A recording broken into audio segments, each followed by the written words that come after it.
cái tụi mình này không ra là sẽ lấy ra lại và nó bao nó giếng nhiều rồi chẳng mà đi cái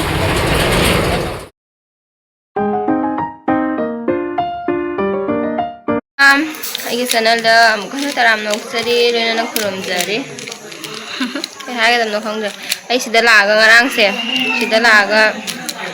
nung đông ai school cho là cái school ôn thà và tôi phải chụp bài ngày này adugine ba CT scan tawana doctor na hayana civil da pura la e aduga civil da pura ga CT scan tawana hai bada gi CT scan tawrine ba do haji report lo basa toine ngarang di lang bada phone tawna ga lang bada wakhal du sune ke khalu re ba ado imang da ura kan da tu masu lai imang da ura kan da dum khara di fa re sa se ado hidak pire masa da oba ga makunga bo taw du ga ne hidak ti pire ba Doctor Chahi aduga CT scan tawwana CT scan lakpo do ngara CT scan tawrame ba ado haji report lo bata toini sumaina ado haji chalage Madhuri oi ka loi ba chatra bane haji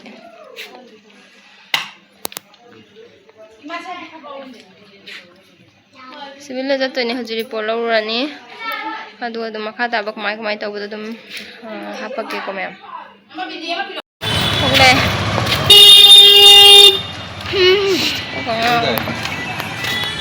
Rumput.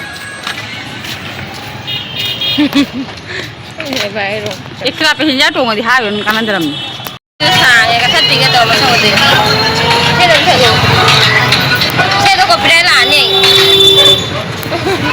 Ya saya dah mau tahu pasal tu kopi lah tadi. Hari thar cái xong rồi rồi không người này. Ari tuh tuk-tuki itu salah sebelah anu Pak Koiba. Koiba nanti anu Pak di kolong ini. Koiba makalaman. Koiba makalaman lah. Doctor ada Koiba Chatningde. Koiba salah di nuai pham Chatningin aja. Doctor ada salah Koiba ni ka Chatningde. Nuai pham da koi ning ai hujikan. Masam je. Masam sang ma rồi. Situ he con ao dengan thằng mà đã cái tha đấy tôi nó là cái đầu của hapa cái hapa tôi của tôi si đã đấy nó không đi cũng được là quay cái đi sao cái cái đấy sao mà mà cha nó đi cái tàu là chân mình ở đây cha nó pass đấy riêng với hen mà thôi hay là xuống phố là lẹ rồi cái bây giờ quay nhiều đấy thì sự nó rất tuyệt một lâu luôn thì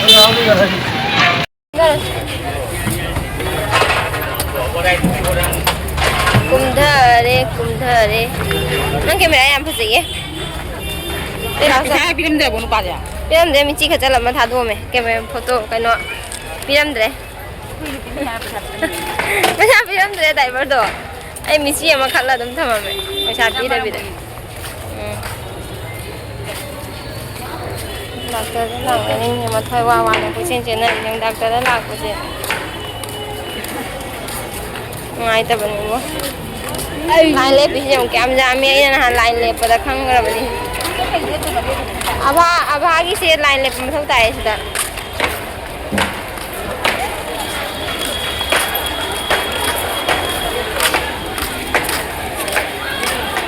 cái gì report lâu rồi rồi ngang cái mà phim tôi có xem là cái bus report lâu rồi xin lỗi report lâu rồi vậy mà xin doctor luôn chứ không là cái mà doctor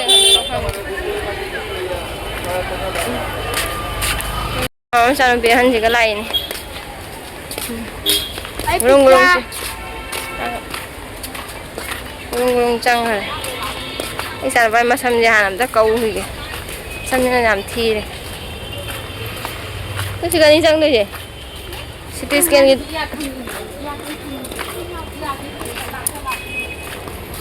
CT scan cái gì đó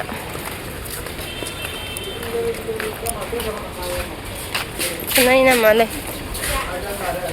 nó rằng bởi vì video lâu rồi kìa aku nama kau nak bisa piram bro piram ya pani phu piram cái piram nó ra cái đó nè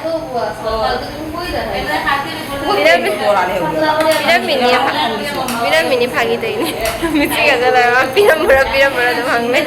sẽ bao lâu lại tập nó pini chứ piram để nó cái tụi mình này không ra là sẽ lấy ra lại và nó bao nó giếng nhiều rồi chẳng doctor ni, doctor lah mana di kan? Kayaknya brain ni dah sih loyong ni. Brain ni dah sih loyong. कुछ नहीं हुआ है Doctor kata ni मेरी कोई बना के मैं ये वाला नहीं लेके ना दिया Thagi dia kali berde ayo. Kali doctor ni boleh mana? Doctor kata ni kesum kerja. कोई kayaknya तो बिराम दा को दे कोई MBBS है Report se Lwrure. Doctor aja kan tu ni terus. Doctor का मुझे नगर normal Mana yang biar terus ya? Normal लेके सुन जाओ दे डॉक्टर जंगल दा सिला Nang kang ira normal lah. Jangan laga report tu panggil doctor aja jangan mama tahu ni. Apa yang nak? Doctor का ही ना ये नंबर का दे doctor Tahu memang sana muka isi doctor jangan bagi sih nak wai. को medical ना Ada wai ya ba, sana yang mampu mana kita lagi tapi ni sana muka sih jangan wai yang ada.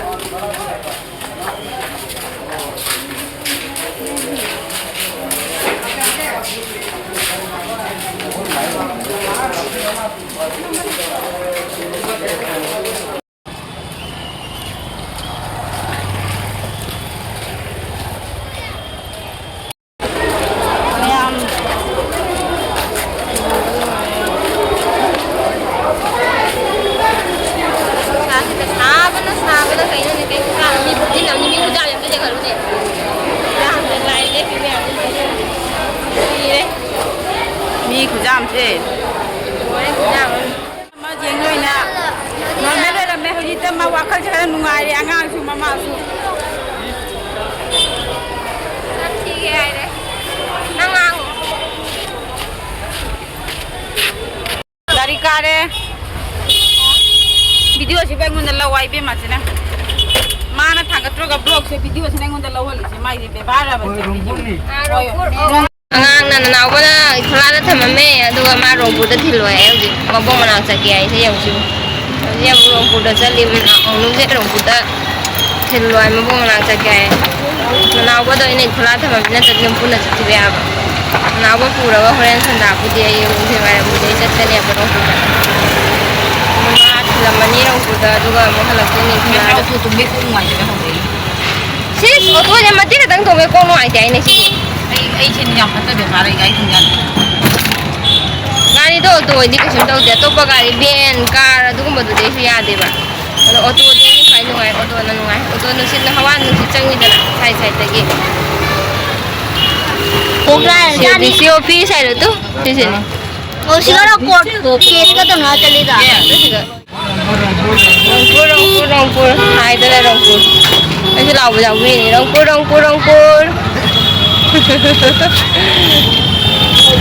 Hari tu.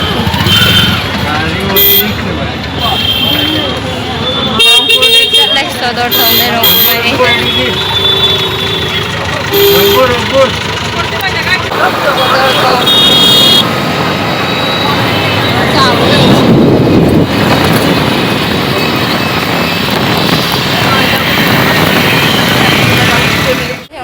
mi boyang qua sẽ có hàng tươi phao cái gì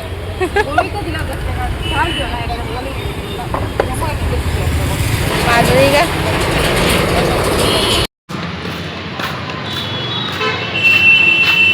ba thằng nam men coi như hẳn là liền có ba lấy hậu đi sang bạc sang ba tụi bay thằng lá lấy hậu đi tụi kia coi như hẳn là đi sang ba hẳn thì bao gồm mang thằng mình thằng nusa pusa sih kan ya nusa pusa sih kan mana yang udah oli sih jeng nusa pusa jadi jeng apa kan sao cái đuôi này ai di sai so ko ni mre ne ko ka se nungai jeng nusa sih ya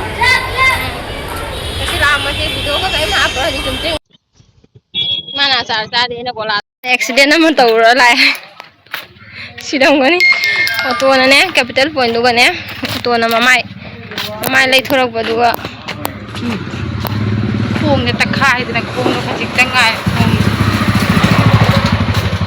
mai sai mà khong thì mà thằng cái khát khi đó nó chập lo tha vào trong hộp với khá là phơi pa do pun la pho do phải vậy nè tangai from ngani na lo phong yang kan với đại nó sao nó xí đông phú hoa cầm nó bay thôi cái này hay là cái gì mà cái súng đi tàu hậu rồi đồ nó pa đồ nè mai là mà khong đồ nhưng mau thì là làm này nhưng mau thì là làm này aduga ma di civil la pugi hai bane ba Sibila bura ke daudo no ma ha chakkartani tawra leido do koi baskandi chatkani ana hairaga ne dumokta thilamana hairaga thilalamdre yaure hoji nungdinda amuk thokani agi moibong huji ke ka khara laurun haji ki oina di potharage 5 hours later. thau ga enda moibong huji am khang lau ga na moibong huji je ai ni phu su re ka mama tam da lai no kaw re gi moibong huji je aduna se Sindok ga enta ni sa ko ni thokle sa ko ni thoklai ni moibong huji se khatang lau ga Echanupagi na dai di bindi bottle ke ga mai macha macha pothar ta pai ba adu su khara lau hi ga na thoklai ni ama cha su pore to ma su pore ngasi di haru re phajana kuina ko sai ayukta hala wa na ba ja pothar haji pung mari makai manga ta dore taun dang hatang thou ga na thoklai ni sa ko ni ai moibong huji je chahi ni phu su re hai tai kan ma chahi da lau hi kaw re aduna ama kha Sindok ka na tau ba ka sa da le bani na khoi gi di sai da dem sinai da na ko mau ne na khang na ba ge aduna na sira bani na dum do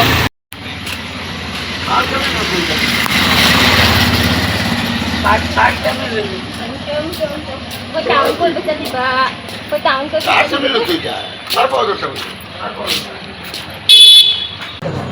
mama machaga mama gi khuji lai ba chali ni jiche gi bindi ga kwa biru ge tu tu tu tu tu Pola, sanggata. Media. ongko to Ti hong mani. age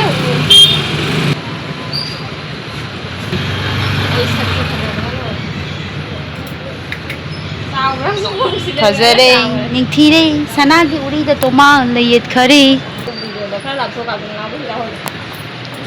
Mai pema sini pisan mane ngona disturb tam tauri he bo. ne Amacha la bana jumda. No. ne bora nakupi bora ga terus nakupi asang bisiga terus pro bora ga dolame silau hani sinju ga bora ga